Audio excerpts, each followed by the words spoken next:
जी अस्सलाम वालेकुम all viewers, क्या हाल है आपके? ठीक है, खैरियत है। आज हम जो है एम एस एक्सेल शुरू करने लगे हैं। हमने पहले एम एस वर्ड की कुछ कमांड्स की हैं, होम टैब किया है, बेसिक विंडो की थी। हम साथ साथ इंशाल्लाह एम एस वर्ड भी कंप्लीट करेंगे और आज एम एस एक्सेल जो है उसमें कुछ काम करेंगे, उसकी बेसिक विंडो समझेंगे। उसमें हम एम एस एक्सेल ओपन करते हैं। तो पहले नंबर पर तो आपको बताना ज़रूरी है कि इसमें टोटल जो है कॉलम्स की तादाद एम एस एक्सेल 2007 या 10 आप देखें तो उसमें XFD तक है। और टोटल रोज़ जो है इसमें वो है 10,48,576, यानी कि टोटल रोज़ की तादाद ये है। और उसके बाद हम आज बेसिक विंडो जो है इसकी वो सीखेंगे। इसमें भी वही सारा कुछ है एम एस वर्ड की तरह। इसमें ये एक मेन्यू बार होता है और हर मेन्यू का जो है अलग अलग जो है टैब खुलता है। ये देखिए, हर मेन्यू बार का अपना एक टैब है जिसको टूल बार कहते हैं। हर मेन्यू का अलग एक टूल बार या टूल बार टैब है।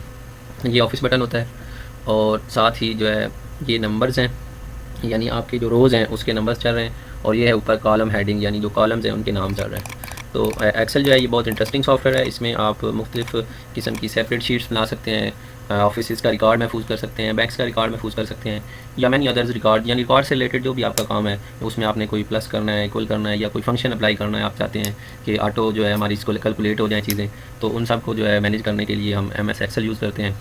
बेसिकली ये एक बहुत बड़ा लेंथी सॉफ्टवेयर है, लेकिन हम इसके कुछ फंक्शंस कंडीशंस इंशाल्लाह ज़रूर करेंगे। एम एस वर्ड से रिलेटेड जो चीज़ें हम कर चुके हैं एम एस वर्ड में उनको भी हम रिवाइज़ करेंगे और साथ इंशाल्लाह एम एस एक्सेल जो है इसकी भी भरपूर प्रैक्टिस करेंगे।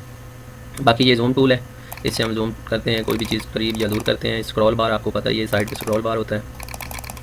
और ये है इसका व्यू, आप इसको नॉर्मल व्यू करना चाहते हैं, देखना चाहते हैं, पेज वाइज देखना चाहते हैं, या इसको आप फुल स्क्रीन देखना चाहते हैं, इसकी जो विंडो है। उसके बाद ये शीट्स होती हैं, आप इसमें हर शीट में इतने ही कॉलम्स और रोज़ ले सकते हैं। यानी कि आप एक में जो है वो अपने दफ्तर का जो रिकॉर्ड रख सकते हैं, इससे अगले में आप अपने कॉलेज का रिकॉर्ड रख सकते हैं, अपने घर का रिकॉर्ड रख सकते हैं। इसी तरह आगे मज़ीद आप जो है वो शीट्स क्रिएट करते जाते हैं। तो ये आपकी जो है शीट्स के नाम भी आप चेंज कर सकते हैं, यहाँ पे मुख्तलिफ रख सकते हैं। और उसके बाद यहाँ से आप अगली शीट देखना चाहते हैं तो वो देख सकते हैं। तो बाकी इंशाल्लाह हम आज बेसिक एम एस एक्सेल की डेफिनेशन और इसकी जो मेन विंडो है उसके बारे में सीख लिया है। तो इंशाल्लाह अगले लेक्चर में हम इसको तफसीली जो है होम टैब को करेंगे और साथ फिर जो है आगे हम इसकी कुछ फंक्शंस भी डेली बेसिस पे अप्लाई करेंगे। तो अभी हम इसको यहाँ से मिनिमाइज़ या